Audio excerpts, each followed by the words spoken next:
This is the top 8 animes of the fall 2023 season. Number 8, Demon Sword Master of Excalibur Academy. A demon lord gets sealed away for 1,000 years, and when he gets reincarnated, something goes wrong, and he's reincarnated as a 10-year-old boy. And the woman that finds him takes him underneath his care, and he comes to find out that the world that he knew of magic has changed. Number 7, Fenrir Beyond Journey's End. If you like action, this ain't it. But if you do enjoy a good story, it's a story about an elf who's a mage, and they go on an adventure where they go to defeat the Demon King and spend 10 years on it. Everybody else values that 10 years, and everybody else is human, but as being an elf, she doesn't age the same as them. And as they die off, she starts to value the time because she's still the same. So she goes on her journey to relive all those experiences again. So if you like a good story, then this is for you. Number 6, Goblin Slayer starts off with him under a red moon killing multiple goblins while laughing maniacally. Oh wait, no, this is Berserker Gluttony. So our main character named Fate, a weak guard that has worked for the last 5 years for the Holy Knights, is showing why the fight for minimum wage is so important. Enjoy the fantasy journey with Holy Knights and treat everyone in disdain.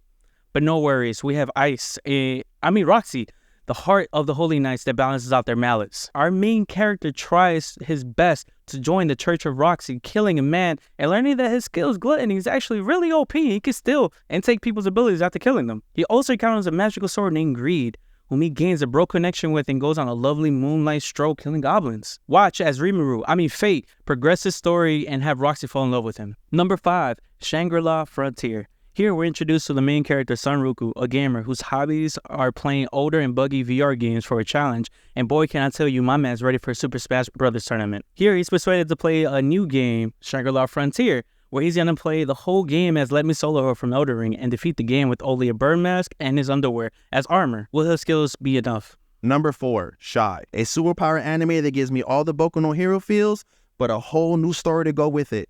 Main character is Japan leading superhero who's just too shy for her own good, but when the action breaks, she's not as shy as she looks. Check it out.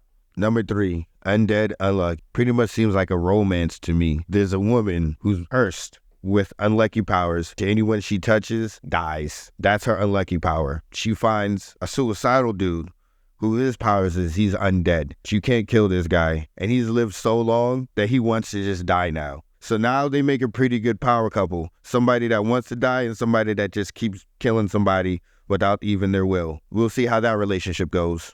Number 2, Ragnar Crimson. He's not powerful enough to save anybody in this world dominated by dragons. He follows around a prodigy who's way better than him, and upon finding out she might die and he's going to be alone, he tries to get as strong as possible, only to find out he's never going to be strong enough to save her until his past self comes and gives him the strength so that he can be strong enough to fight.